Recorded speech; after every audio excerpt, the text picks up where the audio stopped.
දැන් ඉන්නේ පානදුර කීස් එකේ පියාව බඩු ටිකක් ගන්න මේ විදිහට අරගෙන අපි දැන් යනවා ආර්ටිකල් එක ළඟට. එතන මේ වෙලාවේ සුගර් ලිප්ස්ලා ඉන්නවා කියලා තමයි දාලා තිබුණ ගෲප් එකේ. ඉතින් අපිත් බඩු ගත්තා. ඉක්මනින් යන්න හදන කොටස් එක වැඩි කීස් එකේ. එතන හම්බුලා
පුළුවන් විදියට බඩ ටිකක් ගත්තා මේ වෙලාවේ. පුළුවන් විදියට මේ පියලි බඩුයි වකුරයි ගත්තා. මේ ටික අරගෙන යන්න හදන්නේ. සුගර් ලිප්ස් දාලා තිබ්බා මේ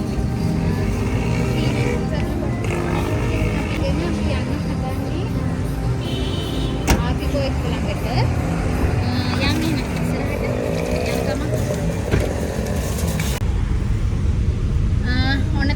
බඩු ටිකත් අරගෙන යන්න පිටත් වුණා. ඇත්තටම කියන්න ඕන ඉතින් මේ වෙලාවේ මුළු රටක් විදිහට අපි හැමෝම අසරණ වෙලා ඉන්නේ. ඒ වගේම මේ වෙලාවේ ගොඩක්ම නායකී අපේ කම්කර පැත්තේ ඉන්න ජනතාව හුඟක් අසරණයි. අපිට ඒ අය ළඟට ගිහිල්ලා මේ වෙලාවේ උදව් කරන්න විදිහක් නැහැ. හැබැයි මේ අවස්ථාවේදී සමාජ මාධ්‍යයේ ඉන්න හුඟක් අය එකතු වෙලා ත්‍රිපෝෂ මේ ගෲප් එකේ අයියත් ලොකු මෙහෙවරක් මේ වෙලාවේ කරනවා. ඉතින් ඒකට පානදුර පැත්තෙන් එකතු වෙලා ඉන්න සුගර් ලිප්ස්ලා. ඉතින් අපිට පුළුවන් විදිහට අපි පුළුවන් බඩු ටිකක් ගත්තා. දැන් අපිත් ඒ අයට මේ බඩු ටික ගිහින් බාර දෙන්න තමයි ලෑස්ති වෙලා තින්නේ. කොහොමද කියන්න ඕන අපි ශ්‍රී ලාංකිකයෝ විදිහට අපේ තියෙනවා කාට හරි කරදරයක් වුණාම අපි හැමෝම එකතු වෙනවා. ඉතින් ඒ වගේ පුළුවන් විදිහට බඩු මුට්ටු ගෙනිහින් ගොඩක් කට්ටිය මේ වෙනකොට උදව් කරලා තිනවා. ඉතින්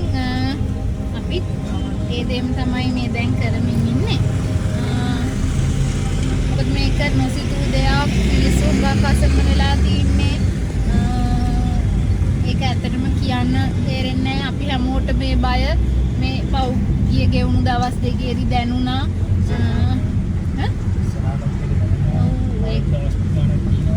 ඒක අපිට හිතන්න බෑ මෙතකින් ඉවරයි කියලා. මොකද තාමේ සුලිකුණාටු අපේ ලංකාවෙන් එළියට ගියා කියන ආරංචි අපිට ආවේ නැහැ. ඉතින් ඒකත් එක්ක මොනවද අනේ මට තේරෙන්නේ නැහැ. අපි දැන් මේ දවස් ටිකේ දැක්ක නිවුස් එක්ක මේ කහගෙන ගිය දේවල් මිනිස් ජීවිත ගැන හිතනකොටත් ඒක දාගන්න බෑ. ජල කඳ එච්චරම මේ ප්‍රචණ්ඩව ගියා අපි මේ දැක්කමයි. ඉතින් අපි වෙනුවෙන් ඉන්නේ අපි. ඒ හින්දා මේ ඇත්තම කිව්වොත් දැන් මේ පැත්ත මං ඉන්නේ පානදුරාවට මේ පැත්ත ගත්තම ලොකු ව්‍යසනයක් වෙලා නැහැ. එතකොට අපිට පුළුවන් ඒ කරදර වෙච්ච අයට පිහිට වෙන්න. ඉතින් මං ආරාධනා කරනවා මේ ඉන්න හැමෝටම පුළුවන් විදිහට ලොකු දේවල් ඕනේ නැහැ. පොඩි වියලි සලාක මල්ලකින් ඇඳුමකින් මේ වෙලාවේ අපේ සහෝදර සහෝදරියන්ට උදව් කරන්න එකතු වෙන්න. මොකද අපිට ගිහින් ඒ දේ කරන්න බෑ.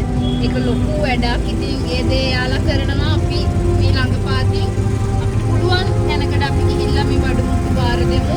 ඒක ලංකාවේ මිනිස්සු කැමති ගොඩක් උදව් කරා. ඒක හැම විවසනයකදීම තියෙන දෙයක්. මිනිස්සු කැමතිම උදව් කරා. මේ වීඩියෝ එකක් දැම්මයි කියලා මිනිස්සු මෙහෙම වෙන්න එපා. මොකද මේ වීඩියෝ එකෙන් තමයි මිනිස්සු මොරාල් එක ඉන්නේ මිනිස්සු. මේ වීඩියෝ එකක් දැක්කම තමයි මිනිස්සුන්ට තව තවත් දෙන්න හිතෙන. ඔයගොල්ලෝ දාන්න එක ප්‍රශ්නයක් නෙමෙයි. මිනිස්සු කැමති හැමෝටම උදව් කරා. එහෙනම් ජම්මාත් එක්ක ඉස්සරහට අපි අද මේ දේ කරමු. පිට අපිට මොනා කරන්න කොහොම ලැබෙයිද කියන්න දන්නේ නැහැ. ඒ නිසා අද දවසේදී අපිට කරන්න පුළුවන් උපරිම දේ අපි කරන්න ඕන. මම බලාපොරොත්තු වෙනවා ඉස්සරහට අද වියලි කෑම බීමත් එක්ක වතුර බෝතල් ගත්තේ. ඉස්සරහට බලමු මගේ අදහසක් තියෙනවා ඇඳුම් ටිකක් මේ අයට අරන් දෙන්න. ඉතින් අපි පුළුවන් විදිහට මේ දේවල් කරමු. ඔයාලත් එකතු වෙන්න කියලා තමයි මම ආරාධනා කරන්නේ. එන්න පුළුවන් එක වතුර බෝතලයද අරන් දෙන්න. ඒක හුඟක් වටිනවා. මේ අපිට මේ වෙලාවේ දෙයක් කියලා අරන් පාවිච්චි කරන්න පුළුවන් වුණාට ඒ අසරණ වෙලා ඉන්න අයට මේ දේවල් නැහැ. ඉතින් පුළුවන් පරිමේ කතා කරනවා එන්න උදව් කරන්න. මෙන්න මෙතන කට්ටිය බට්ටි එකතු කරගෙන යනවා. ජක්‍රීතන්ට දෙන්න. ඔන්න අපි දැන් ආවා. අපි පොඩක් අලුපොල්ලට ආවා. ඒක මම දැන්ට මේ ආවා දෙන තැනට. කට්ටිය මෙන්න මෙතන දැන් වෙන් කරනවා බට්ටි ටික. යන් ඉන්න අපි.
දවසේදී ඔයගොල්ලන්ට 9 මාර උපරිම 10 වෙනකම් වගේ යාලා